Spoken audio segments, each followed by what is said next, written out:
জুলাই ঘোষণাপত্রে ছাড় দিয়েছি, জুলাই সনদে কোনো ছাড় হবে না। 1% ছাড়ও জুলাই সনদে দেওয়া হবে না। যেই মৌলিক সংস্কারের রূপরেখা জনগণের পক্ষ থেকে ঘোষণা করা হয়েছে, যেই মৌলিক সংস্কার, যেই নতুন বন্দোবস্তের কথা আমরা বলেছি, যেখানে গণতন্ত্র নিশ্চিত হবে, স্বৈরাচার আর ফিরে আসতে পারবে না, রাষ্ট্র কাঠামোকে গণতান্ত্রিক হিসেবে করে তুলব, সেই জুলাই সনদে আমরা এক বিন্দু পরিমাণ ছাড় দিব না। আমরা নির্বাচন চাই, নির্বাচন গণতন্ত্র ভোটাধিকারের জন্যই আমাদের লড়াই ছিল। কিন্তু আমরা এর সাথে এও বলেছি, পরিবর্তনের মধ্য দিয়ে বাংলাদেশকে যেতে হবে। বাংলাদেশের এই মুহূর্তে সবচেয়ে বড় সংকট হচ্ছে স্থিতিশীলতা এবং জাতীয় ঐক্য ধরে রাখা। যদি রাজনৈতিক দলগুলো, রাজনৈতিক শক্তিগুলো নিজেদের মধ্যে জাতীয় ঐক্য ধরে রাখতে না পারে, দেশের স্থিতিশীলতা নিশ্চিতে নিজেদের মধ্যে ছাড় দেওয়ার মানসিকতা তৈরি না হয়, ফলে আরেকটি 1-11 আসবে। কারণ আমরা ইতিহাসে এটাই দেখেছি।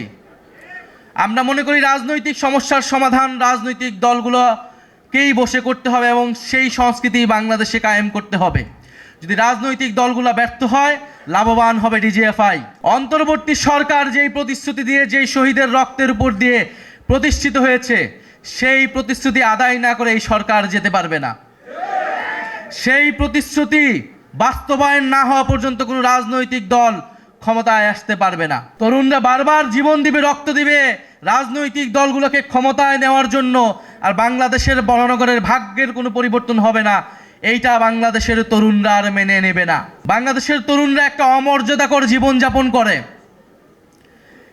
একটা হীনমন্যতা নিয়ে তাদেরকে জীবনযাপন করতে হয়, একটা হতাশা নিয়ে তাদেরকে বেঁচে থাকতে হয় পরিবারে, সমাজে, রাষ্ট্রে। সে জানে এই রাষ্ট্র তাকে সক্ষম হিসেবে, দক্ষ হিসেবে গড়ে তোলে নাই। সেটা এই দেশের শিক্ষা ব্যবস্থার দিকে তাকালেই বোঝা যায়। সে জানে সে যদিও কোনো না কোনোভাবে পড়াশোনা করে বিশ্ববিদ্যালয়ে যেতে পারে, বিশ্ববিদ্যালয় থেকে বের হয়ে তার কোনো কর্মসংস্থান নাই। এবং সে যদি রাজনীতিতে যোগ দেয়, তাহলে চাঁদাবাজি, সন্ত্রাস, টেন্ডারবাজি করে তাকে রাজনীতিতে করতে হবে এবং রাজনৈতিক দলগুলোর লাঠিয়াল হিসেবে তাকে সবসময় রাজনীতি করে যেতে হয়। ফলে তরুণদের এই হতাশা, হীনমন্যতা থেকেই তরুণরা রাজনীতিতে এতদিন আসে নাই, বিপ্লবে আসে নাই, রাজপথে আসে নাই। গণ অভ্যুত্থানে ভূমিকার জন্য তরুণদেরকে সেই সম্মান দিতে হবে। আমাদেরকে সম্মান না দেন, আপনার দলের তরুণদেরকে আপনারা সম্মান দেন। আমরা আগামীর সংসদে, আগামীর নির্বাচনে, আগামীর গণপরিষদে আমরা তরুণদের সর্বাধিক অংশগ্রহণ দেখতে চাই।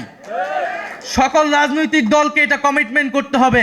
তাদের ইশতেহারে আমরা দেখব তরুণদের জন্য তারা কি ঘোষণা করছেন, তরুণদের কত পার্সেন্টকে তারা নমিনেশনের টিকিট দিচ্ছেন। এর থেকে বোঝা যাবে আপনার দলের তরুণরা, আপনার দলের ছাত্র সংগঠন, যুব সংগঠনে যারা লড়াই করেছে, তাদেরকে আপনারা কতটুকু সম্মান প্রদর্শন করলেন।